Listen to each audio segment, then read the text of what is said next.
So, thus far, we've talked about protists, we've talked about classification, and we've talked about how protists move. And as I mentioned before, big things we're going to take away is how does it move, how does it eat, how does it reproduce, how does it defend itself. So here we've got how does it eat, how does it defend itself, how does it reproduce. The rest of the protists.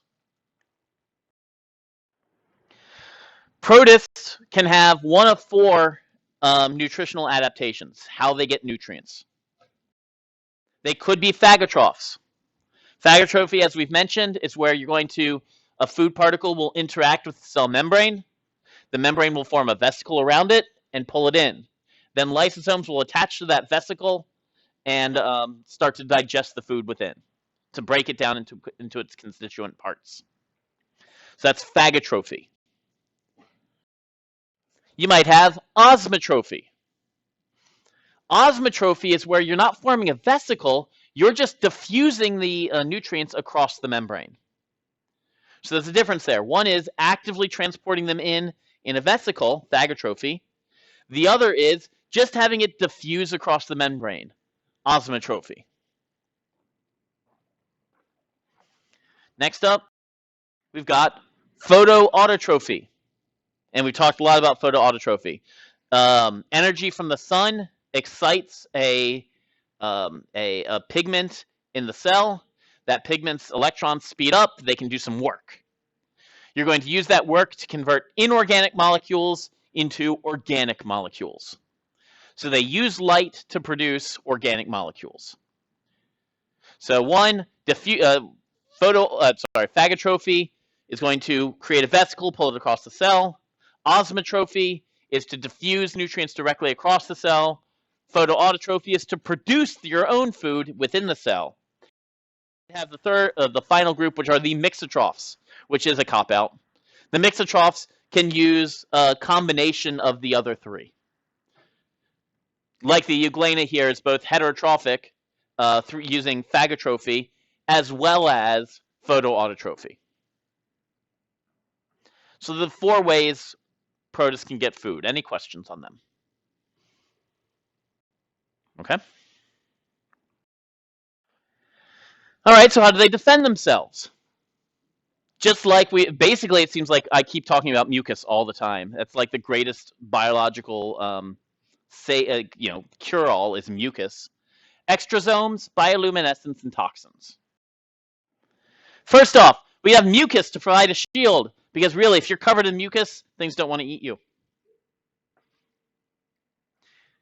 It takes a while to break down that mucus in order to digest the organism.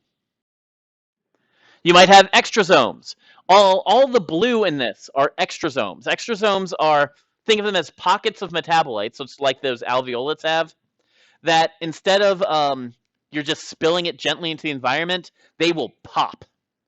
So they sort of like pop and release secondary metabolites. They pop and release poison, or they pop and release pheromones. It's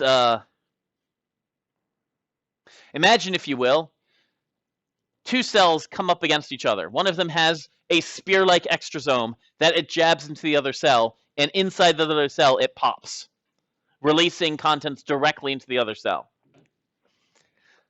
Some cells use these extrasomes as straws.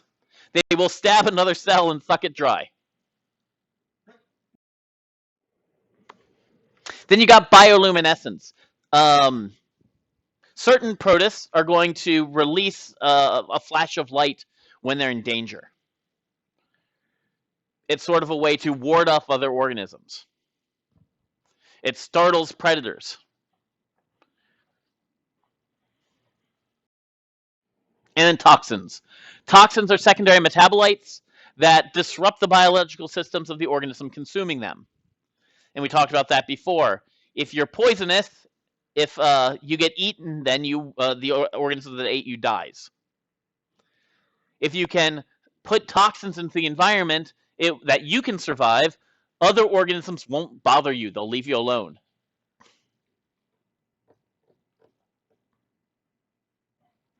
Questions on defenses. We've got mucilaginous shield, bioluminescence, toxins, and extrasomes. Yes? basically, that's all it does. Other organisms that we'll learn about when we talk about animals have sort of co-opted that to get them to live symbiotically so that it acts as a lure. So they'll light up in order to trick something into coming closer. Right, but that'll come in with animals. All right, so we're just blowing through this, right? Yes. Is there any of these that are like particularly like the best defense? Or they all like work the same? So as far as defenses and attacks, it all comes down to that red queen theory of every defense has a complementary attack that is then going to evolve to get better. So they are the best for the environment that they are currently in. Honestly, I would say if I was to choose my favorite defense, I would go with probably toxins into the environment because extrasomes require too much energy. But having a very passive mucus shield could also be nice.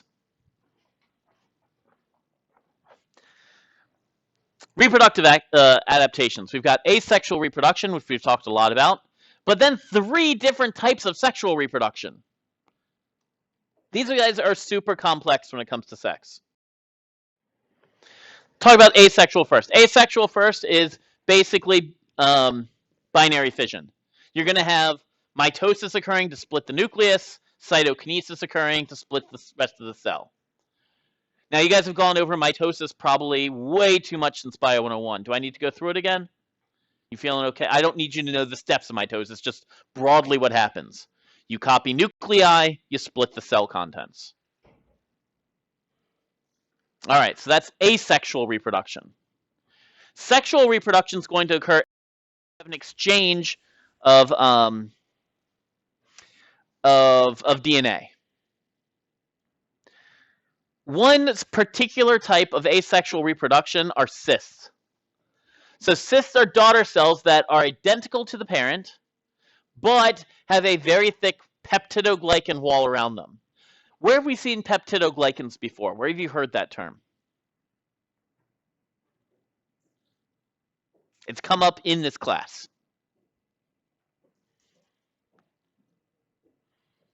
I'll give you a hint. It happened when we were talking about bacteria. Now, what about bacteria were peptidoglycans involved in? Yeah, what? They're cell walls, exactly. We use peptidoglycans to distinguish between gram-positive and gram-negative bacteria based on their cell walls. Well done. And here you can see the same thing. Those peptidoglycans are in the wall, and they're doing the same thing. They're creating an extra thick layer around the cell in order to protect it from harsh conditions. So cysts are sort of you split the cell, and then you're creating a child that can adapt to or that can survive much harsher conditions than you were in.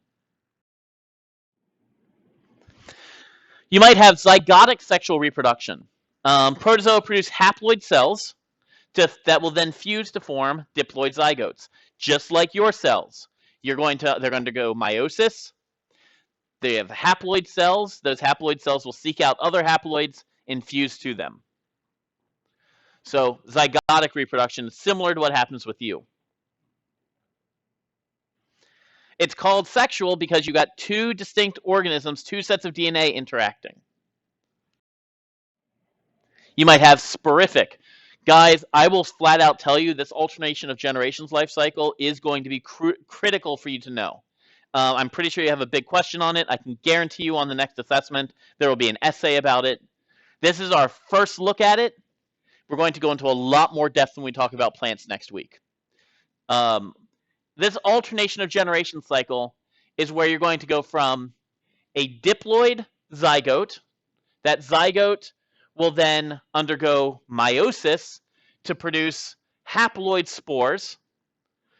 Those spores then are going to fuse together to form, actually, the spores will undergo mitosis, so they split. They have identical spores, identical gametes that are going to come together to form the zygote. It's different from you in that there's an extra step of those sex cells, those that went through meiosis, undergo a round of mitosis to make identical ones. So that for you guys, each and every one of your sex cells are unique. Yes? We can all agree? For these guys, those unique sex cells undergo many rounds of mitosis to produce lots and lots and lots of identical sex cells. Because the goal is produce as many as possible and throw them out into the world and see what happens. So that's sporific, otherwise known as the alternation of generations. And the last one is called gametic. This is where a group of cells divide into haploid cells through meiosis, and then they fuse with their neighbor. It's kind of weird. Goes like this. You've got several cells, each of which are 2n. That means they have n number of chromosomes. So far, so good. They divide in half, and they fuse with their neighbor. So it leads to new combinations of genes. You don't do that one. And then probably the weirdest one out there is unique to cilia, to ciliates. It's called ciliate reproduction. Go figure. When you got two ciliates, two paramecium, what paramecia have is a macronucleus and micronuclei. A macronucleus has a lot of the main genes that's involved in creating the organism, but the micronuclei have some unique genes in there. They're a lot smaller. What these two organisms do, and they give them some unique traits. What these two organisms do is they come up next to each other, they touch each other, and when they touch each other, their membranes fuse, which allows them to pass those micronuclei back and forth. So they're exchanging parts of their genome, not the whole thing, but parts of it. And then they decouple and go about their own business. But now each of them has new micronuclei. It'd be the equivalent of, for you guys, if you were to go and mate with somebody. You mate with them, and then you don't just produce an offspring, you walk away with some of their traits. I don't know, let's say you've got brown eyes and they have blue eyes. You swap micronuclei, you'd walk away with a blue eye or two. Does that make sense? It makes the whole mating game entirely different, because now you're not just looking for, who could I mate with, but what of their traits do I want? That's how these ciliates work. So there we go. Protists have to protect themselves, they've got to get nutrients, and they've got to reproduce. They can protect themselves through mucus shield, mucilaginous protection, through extrasomes by creating these explosions of secondary metabolites, through toxins, and through bioluminescence. They can gather nutrients in several different ways. They could do it through phagotrophy. Phagotrophy is where they're going to take nutrients across the they're going to take nutrients in through endocytosis, where you form a vesicle around the nutrient. They might take it in through osmotrophy, where the nutrients diffuse directly across the membrane. Or they might do it through phagotrophy, through photoautotrophy, where they create their own food. Heck, they might even do a mixture of all those in mixotrophy. And then we've got 4 different ways of reproduction, which is of sexual reproduction. 3 different ways of sexual reproduction: gametic, zygotic, and sporific. Ciliate reproduction's thrown in there. And we also have, of course, asexual reproduction. They can just undergo mitosis and cytokinesis. And that's protists. They are a very diverse group. We tried really, really hard for years to lump them in as one group because they were unicellular and eukaryotic, but it turns out they're just at the base, at the bottom of the plants, the animals, and the fungus.